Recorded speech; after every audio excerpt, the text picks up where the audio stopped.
नमस्कार. ओमकार भोसले यूट्यूब चॅनलमध्ये आपल्या सर्वांचे सहर्ष स्वागत.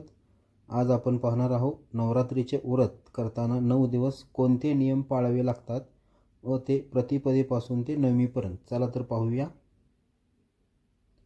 3 ऑक्टोबरला घटस्थापना आहे. जेव्हा आपल्या घरात घटस्थापना होते तेव्हा कोणते नियम पाळावेत हे आपण पाहणार आहोत.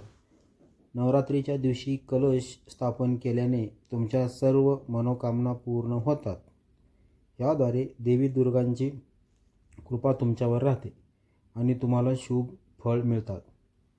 शास्त्रानुसार सकाळी घटस्थापना आणि देवीपूजा करण्याची परंपरा आहे. मात्र यात चित्रा नक्षत्र आणि वैधृती योग निश्चित मानले जातात.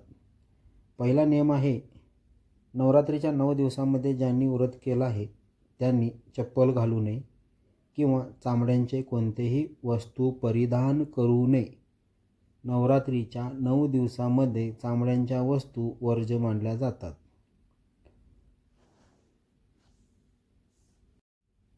दुसरा नियम आहे, नवरात्रीच्या 9 दिवसांमध्ये बेडवर, पलंगावर किंवा गादीवर झोपू नये. खाली जमिनीवर झोपावे. जमिनीवर तुम्ही चादर किंवा सतरंजी, चटई अशा प्रकारे ते अंथरून त्यावर झोपू शकता, परंतु बेडवर अथवा गादीवर मुळीच झोपू नये. नवरात्रीमध्ये उपवास करणाऱ्या व्यक्तीने फक्त शेंगदाण्याचे तेल किंवा तुपामध्ये बनवलेले पदार्थ खावेत, कारण सूर्यफूल, सोयाबीन यापासून बनलेले तेल उपवासासाठी चालत नाही. त्यामुळे शक्यतो शेंगदाणे तेलांचा वापर करू नये, तुपाचा वापर करावा. तिसरा नियम आहे, नवरात्रीच्या 9 दिवसांमध्ये जर तुम्हाला मासिक पाळी येत असेल तर अशा वेळेस देवीची पूजा करू नये. मात्र तुम्ही 5व्या दिवशी पूजा करू शकता. जर तुम्ही पूर्णपणे ठीक असाल, तुम्हाला कसलाच त्रास होत नसेल तर तुम्ही 5व्या दिवशी अवश्य पूजा करू शकता. तुम्ही हे 4 दिवस तुमच्या पतीकडून पूजा करून घेऊ शकता. फक्त पतीकडून पूजा करताना तुम्हाला एक गोष्ट लक्षात ठेवायची आहे, ते म्हणजे तुमचे पती माता देवीला सिंदूर लावणार नाहीत.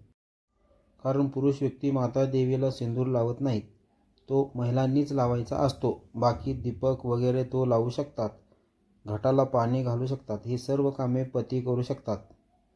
चौथा नियम आहे, महिलांनी अमावस्येच्या दिवशी केस धुवून येत. मात्र जर तुम्ही मासिक पाळीतून तुमचा 5वा दिवस असेल तर तुम्ही केस धुवू शकता, नाहीतर अमावस्येच्या ज्या दिवशी केस धुणे वर्ज्य मानले जाते.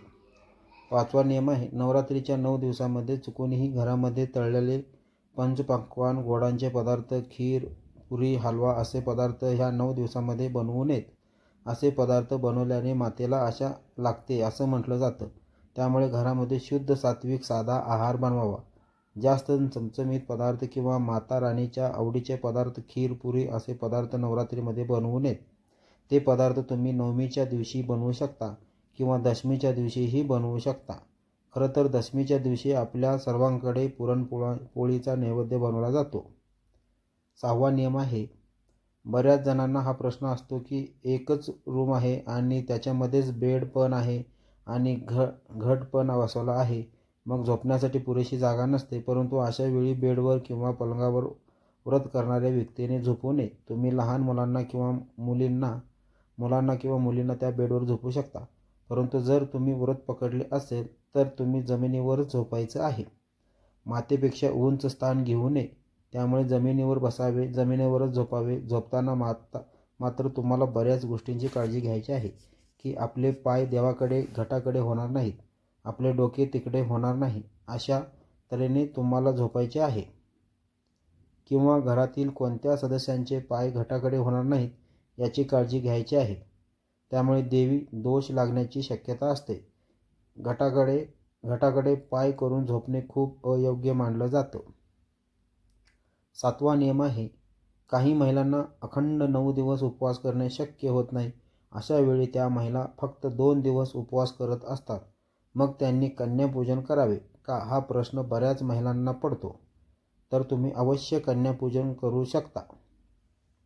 तुम्ही नवरात्रीच्या 5व्या माळेला, 7व्या माळेला किंवा मग 9व्या माळेला देखील कन्यापूजन करू शकता. ज्यांनी व्रत केलेले आहे त्यांनी कन्यापूजन अवश्य केले पाहिजे, नाहीतर व्रत अपूर्ण राहिले जाते. कन्यापूजन केल्याने माता देवीची ही कृपा होते. कन्यामध्ये माता देवीचा वास असतो असं म्हटलं जातं. त्यामुळे कन्यापूजन अवश्य करावं आणि ज्या महिला उपवास करत नाहीत त्यांनी सुद्धा कन्यापूजन केलेलं अतिशय शुभ मानलं जातं. 8वा नियम आहे, बऱ्याच जणांना महिलांना प्रश्न पडतो की नवरात्रीमध्ये शिलाई, केस कापणे किंवा मग इतर कोणती कामे करावीत का? तर तुम्ही असे काम करू शकता. कारण काही महिलांचा तर शिलाई काम करण्याचा व्यवसाय असू शकतो, केस कापण्याचा व्यवसाय असू शकतो, ब्युटी पार्लर असू शकतो. अशा वेळी तेच तुमचा उदरनिर्वाह करण्याचा साधन असतं. त्यामुळे नवरात्रीमध्ये तुम्ही अशी कामं अवश्य करू शकता. कारण ते जर आपण काम नाही केलं तर दुसरं कोणतंच काम आपणाला जमत असेल तर तुम्ही ते पण करू शकता. बऱ्याच ठिकाणी असे नियम पाळले जातात की केस कापू नयेत, कपडे शिवू नयेत. परंतु ज्या लोकांचा असा व्यवसायच आहे ते लोक करू शकतात. कारण त्यांची रोजीरोटी त्यांच्यावरच अवलंबून असते. म्हणून आपल्या भावना भगवंतापर्यंत पोहोचवणे गरजेचे आहे. कारण खूप साऱ्या नियमांचे जर पालन करत बसलं तर पूजापाठ पर्वत चढण्यासारखे अगदी अवघड बनून जातील. कारण पाळायचे म्हटले तर तसे खूप नियम होऊन जातात आणि मग त्या नियम पाळता पाळता आपले मन कुठेतरी त्या पूजेमध्ये लागत नाही. ज्यांच्याकडे खरंच केस कापू नयेत किंवा शिलाई करू नयेत असा जर नियम असेल तर त्यांचे नियमांचे पालन अवश्य करू शकतात. कारण ते नियम चुकीचे आहेत असं मी म्हणत नाही. परंतु ज्यांना ते करावेच लागते, अशी कार्य केल्याशिवाय ज्यांना मार्गच नसतो त्यांना आई भगवती तुळजाभवानी माता समजून घेत असते. 8वा नियम आहे, नवरात्रीच्या काळात तुम्ही दुर्गा सप्तशतीचा ग्रंथ वाचू शकता. देवीच्या कथनांचा वर्णन करू शकता. त्यामुळे व्रत पूर्ण झाल्याचे पुण्य मिळते. देवीला दिवा लावताना तिळांच्या तेलाचा किंवा तुपाचा दिवा लावावा. त्यामुळे आई भवानी प्रसन्न होते. 9वा नियम, महिलांना असा प्रश्न पडतो की त्या दिवशी गुरुवार आहे व गुरुवारच्या दिवशी उपवास करणे असतो. बऱ्याच लोकांचा गुरुवारी सुद्धा उपवास असतो. तर तो उपवास करणं चालतं का? त्या दिवशी गुरुवार पण मग गुरुवारचं व्रत असू शकतं. पण नेहमीच जर तुमचे गुरुवार असतील तर उलट तुमच्या 2 उपवास घडले जाईल. म्हणजे एका दिवशी तुमचे 2 उपवास होऊ शकतात. 2 व्रत केल्याचे पुण्य तुम्हाला मिळेल. पण जर तुम्ही स्वामींचे गुरुवार करत असाल तर मात्र हा गुरुवार त्या 11 गुरुवारमध्ये पकडू नये. नवरात्री झाल्यानंतर तुम्ही 11 गुरुवाराचे व्रत करू शकता. नवरात्रीमध्ये देवीसाठी उपवास असल्यामुळे हा गुरुवार त्यांच्यातून वगळावा व नवरात्र झाल्यावर तुम्ही स्वामींचे 11 गुरुवारचे व्रत पूर्ण करू शकता. 10वा नियम आहे, ज्यांनी व्रत पकडले नाही त्यांनी कांदा लसूण पाळावे का? हा प्रश्न बऱ्याच लोकांचा असतो व बऱ्याच महिलांचा पडलेला असतो प्रश्न. तर कांदा लसूण नाही पाळले तरी चालेल. तुम्ही फक्त दुर्गा सप्तशती ह्या ग्रंथाचे वाचन जर करत असाल तर कांदा लसूण दुर्गा सप्तशतीचा ग्रंथ वाचून पूर्ण होईपर्यंत कांदा लसूण वर्ज्य केला पाहिजे. बाकी इतर दिवसामध्ये तुम्ही कांदा लसूण खाऊ शकता. कारण तुम्ही घरामध्ये कांदा लसूण वापरल्याशिवाय भाज्याच बनत नसते व उगेच वादविवादांचं कारण म्हणून जातं. त्यामुळे अशा गोष्टी न करणे बरे. कारण वादविवाद करून व्रत पूर्ण होऊ शकते का? नाही. जर सर्व घरातील वातावरण अगदी आनंदमय आणि शांतीपूर्ण असावे ह्यासाठी तुम्ही कांदा लसूण नाही पाळले तरी चालेल. 11वा नियम आहे, नंतर बऱ्याच महिलांना हा प्रश्न पडलेला असतो की आपण तुळजाभवानीसाठी फुलं घेऊन ठेवतो आणि नंतर ती फूल वाहून झाल्यानंतर उरलेली फुलं आपण फ्रीजमध्ये ठेवतो. मग तीच फुलं आपण दुसऱ्या दिवशी वाहिले तरी चालतात का? तर हो, चालतात. कारण ज्या महिला शहरामध्ये राहतात त्यांना दर दिवशी प्रत्येक वेळी ताजी फुले मिळणे शक्य होत नाही. अशा वेळी त्यांनी फुलं फ्रीजमध्ये ठेवली आणि नंतर तीच फुलं वापरली तरी चालतं. फक्त त्या फुलांना कोणाचा हात हे आहे, अशुद्ध हात लागणार नाही याची काळजी घेणे फार गरजेचे आहे व त्या फुलामध्ये सात्विकता आणि शुद्धता टिकून राहिली पाहिजे.